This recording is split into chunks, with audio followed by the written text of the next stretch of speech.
Let's go out to special guest Dr. Drew joining us. Weigh in, Dr. Drew. Jane is absolutely right. I mean, we think we're rational beings, but the fact is we're very much guided by our emotions and by the things that operate beneath consciousness.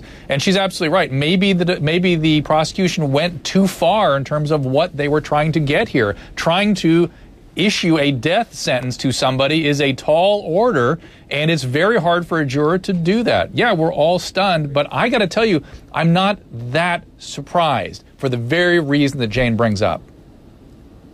Well, of course, we haven't, they were never confronted with the question of whether she should get the death penalty. So that was not even on the table at the time.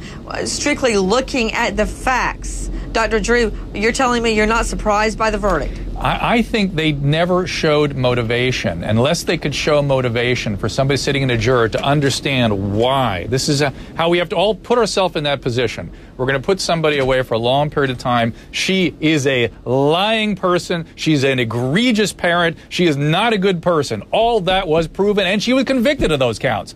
But to say this person had motivation to do something horrible to the child, no one seemed to attempt to really connect those particular dots, which, if you're talking about what people operate from on an emotional level, that stuff need to have been there in order for them to say, I get it. I understand why this horrible mom who's a liar would do something truly that awful.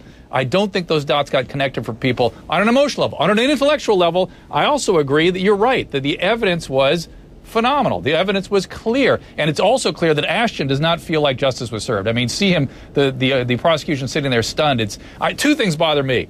The celebration on the part of the defense is frankly offensive. I always hate it when that happens, particularly when it's very much in question what has gone on here. And then secondly, the prosecution, I want to know what's on their mind. They look stunned and disturbed.